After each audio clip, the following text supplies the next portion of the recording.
Welcome to Webline. निंगशी लू तिंगशाओ को बुरी तरीके से रिजेक्ट कर देती है, इसलिए वो वहाँ से गुस्सा होकर चला जाता है। उसके जाने के बाद निंगशी कहती है कि मैंने कुछ भी गलत नहीं कहा है, जो सच था वही कहा है।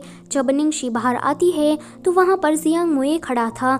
जियांग मुए ने उन दोनों की सारी बातों को सुन लिया था। जियांग मुए कहता है कि निंगशी, वो लू तिंगशाओ ही है ना जिसे तुम रियली पसंद करती हो और उसकी जगह कोई भी दूसरा आदमी नहीं ले सकता। लू तिंगशाओ वो तो कितना इंटेलिजेंट आदमी है, पर वो इस बार इडियट कैसे बन गया, मुझे तो ये समझ में नहीं आ रहा। और निंगशी, तुम उसे इतना ही ज़्यादा पसंद करती हो, लाइक करती हो, तो तुम उसे ये बात बता क्यों नहीं देती। निंगशी कहती है कि क्योंकि मुझे तुम्हारी आंटी नहीं बनना है और मैं तुम्हारी सिर्फ दोस्त ही बनना चाहती हूँ। मैं ये बात अच्छी तरीके से जानती हूँ कि लू तिंगशाओ और मेरा कुछ भी आगे चलकर नहीं होने वाला है। तो जियांग मुए कहता है कि ये क्या बात हुई, रिजल्ट अनाउंस हुए बिना ही तुमने ये डिसाइड कैसे कर लिया कि तुम पक्का फेल ही हो जाओगी। एटलीस्ट तुम्हें एक बार ट्राई तो करना चाहिए ना। तो निंगशी कहती है कि जब भी मैं इसके बारे में सोचती हूँ तो मुझे जो कुछ भी मेरे पास्ट में हुआ था वो सब कुछ याद आने लगता है, और मैं ये बिल्कुल भी नहीं चाहती कि 5 साल पहले जो कुछ भी मेरे साथ हुआ वो दोबारा मेरे साथ हो। यह सीन यहीं पर ही कट होता है। अगले सीन में हम देखते हैं कि लू तिंगशाओ के डैड लू जिंगली को डांट रहे थे कि जल्दी से मुझे इसे एक्सप्लेन करो। निंगशी को तुमने ही हायर किया है ना, तुमने ही हमारी कंपनी में उसे जगह दी है ना। तुम उस जैसी एक्ट्रेस को हमारी कंपनी में जगह कैसे दे सकते हो, वो कितने स्कैंडल में फंसी रहती है। ऐसी लड़की कभी भी लू ग्रुप की डॉटर इन लॉ नहीं बन सकती। लू जिंगली शांत था। वो कहता है कि देखो, पहली बात तो ये है कि निंगशी एक्टिंग में काफ़ी ज़्यादा अच्छी है। उसने अब्रॉड से पढ़ाई की है, उसके कॉलेज में वो हमेशा ही फर्स्ट आती थी। और जहाँ तक उसके स्कैंडल की बात है तो वो निंग फैमिली की असली डॉटर है, पर उन लोगों ने एक झूठी लड़की को अपनी बेटी बना दिया है और उसी झूठी लड़की के कारण निंगशी हमेशा ही स्कैंडल में फंसती रहती है। और जहाँ तक लू फैमिली की डॉटर इन लॉ की बात है तो देखो, निंगशी ने कल ही मेरे भाई को रिजेक्ट कर दिया है, तो आप इसके बारे में भूल जाइए। इन लोगों को कुछ आवाज़ आती है। वो लोग देखते हैं कि लिटिल ट्रेजर ने उन लोगों की सारी बातों को सुन लिया है। लिटिल ट्रेजर गुस्से के मारे कमरे के अंदर ही चला जाता है। लू जिंगली कहता है कि एक प्रॉब्लम गई नहीं कि दूसरी भी आ गई है। लू जिंगली डैड से कहता है कि लू तिंगशाओ ने खुद को कमरे में बंद कर दिया है। वो ना तो कुछ खा पी रहा है और ना ही कमरे से बाहर निकल रहा है। निंगशी को एक सपना आता है कि लू तिंगशाओ के साथ उसकी शादी हो गई, पर निंगशी अचानक से पहाड़ से नीचे गिरने लगती है एंड उसका सपना यहीं पर ही टूट जाता है। वहाँ पर जियांग मुए ब्रेकफास्ट लेकर आता है। निंगशी अभी थोड़ा डरी हुई थी। उसका ये चेहरा देखकर जियांग मुए कहता है कि निंगशी, ये तुम्हारे चेहरे को क्या हुआ है, तुम तो मुझे डरा रही हो। निंगशी कहती है कि क्या कभी तुम्हारा ब्रेकअप नहीं हुआ है। जियांग मुए कहता है कि देखो जरा, दूसरों का दिल दुखाने वाली आज खुद दुखी है। पर वो थोड़ा सीरियस होकर कहता है कि निंगशी, तुम ठीक तो हो ना। निंगशी कहती है कि हाँ, भला मुझे क्या होगा। आगे हम सीन देखते हैं बाइक राइडिंग का, जहाँ पर सी नाम का बंदा बहुत ही ज़्यादा अच्छी बाइक राइडिंग कर रहा था। सारी लड़कियाँ उसे चीयर अप कर रही थी। जब सी विनर बन जाता है तो एक लड़की उसके पास आकर उसे गाल पर किस करती है। लगता है कि वो लड़की सी को काफ़ी ज़्यादा पसंद करती है। वो सी को कहती है कि तुम आज विनर बन गए हो, इसलिए हमने तुम्हारे लिए पार्टी ऑर्गेनाइज की है। पर सी उन्हें मना कर देता है कि मैं तो नहीं आ सकता, मेरे खुद के कुछ प्लान्स है। लू जिंगली जब घर वापस आ जाता है तो लू तिंगशाओ बाहर बैठा था। वो कहता है कि अच्छा है कि 3 दिन के बाद भाई बाहर आखिर में आ ही गए।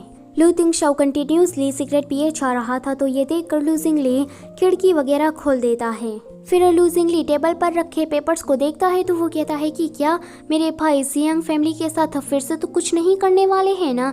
पर 3 दिन हो गए हैं, अभी तक भाई ने कुछ नहीं किया है, इसका मतलब है कि जियांग फैमिली सेफ है।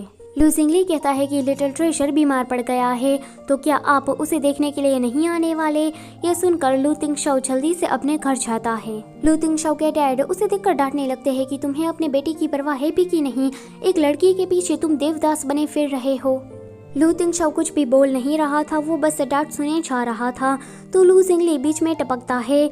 डैड को आता है गुस्सा। वो लू जिंगली के ऊपर हाथ उठाने वाले थे, पर लू तिंगशाओ डैड को रोक देता है। लू जिंगली सोचता है कि मैंने कभी नहीं सोचा था कि भाई मेरी इस तरह से मदद करेंगे। फिर लू तिंगशाओ लिटिल ट्रेजर को देखने के लिए जाता है।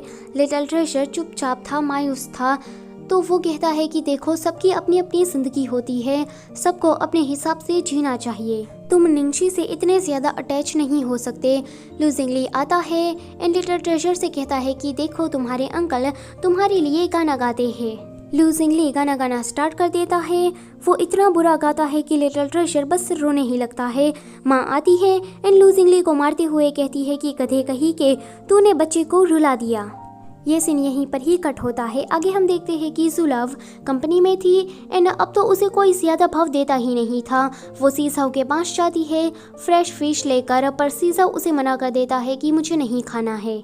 सीसाव की उसने एक दिन बेइज्जती की थी, तो सीसाव का इतना हक तो बनता ही है। जुलव टॉयलेट में जाकर अपनी सारी भड़ास निकाल रही थी। वहाँ पर निंगशी आती है तो जुलव कहती है कि निंगशी तुम यहाँ पर कैसे? तो निंगशी कहती है कि क्यों, मैं टॉयलेट में नहीं आ सकती? जुलव निंगशी से चिढ़ने लगती है। वो कहती है कि निंगशी, आज तुम इसीलिए यहाँ पर हो क्योंकि तुमने जियांग मुए को अपनी बॉडी सर्व की थी, और देखना ये बात मैं सबको जल्दी ही बता दूंगी। निंगशी कहती है कि मैं तो डर गई, मैं इंतज़ार करूंगी। जुलव कहती है कि तुम तो गांव की गंवार लड़की हो और मैं एक नोबलर हूँ, मैं तुमसे ज़्यादा पैसे वाली हूँ। तो निंगशी कहती है कि पैसे वाली मतलब कि वो 8 मिलियन, तुम्हें पता है कि 8 मिलियन मैंने तुम्हारे पास से कैसे लिए? जुलव कहती है कि निंगशी, इस बात के लिए मैं तुम पर केस करने वाली हूँ।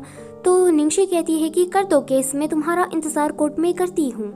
आगे पार्टी चल रही थी। निंगशी के क्रू मेंबर्स उसे कहते हैं कि तुम गाना गाओ। निंगशी स्टेज पर जाती है एंड गाना गाना स्टार्ट कर देती है। उसके लिरिक्स कुछ इस तरह से थे कि I miss you, it's a secret, I miss you 3 times. दूर से लू तिंगशाओ भी निंगशी को ये गाना गाते हुए देख रहा था। जब गाना खत्म हो जाता है तो लू तिंगशाओ भी वहाँ से चला जाता है। जियांग मुए कहता है कि निंगशी, तुम इतना ज़्यादा किसे याद कर रही हो? बाहर लू तिंगशाओ सिगरेट पी रहा था। लू जिंगली उसके पास आता है। वो कहता है कि भाई, आप भाभी को नहीं बताने वाले कि लिटिल ट्रेजर बीमार है? लू तिंगशाओ कहता है कि नहीं, वो नहीं आने वाली है, वो पक्का मना ही कर देगी। तो लू जिंगली कहता है कि क्यों ना मैं ट्राई करूं। तो लू तिंगशाओ वहाँ से चला जाता है कि तुम्हें जो करना है वो करो। लू जिंगली निंगशी को कॉल करता है। वो कहता है कि निंगशी, तुमने मेरे भाई से ऐसा भी क्या कह दिया कि वो तो ना तो कुछ ठीक से खा रहे हैं और ना ही पी रहे हैं। निंगशी उसका कॉल कट कर देती है। तो लू जिंगली कहता है कि निंगशी, तुम्हारी इतनी हिम्मत कि तुमने मेरा कॉल कट कर दिया। इसी के साथ ये वाला चैप्टर होता है यहीं पर ही खत्म। Don't forget to like, share and subscribe. Thank you for watching. Good night.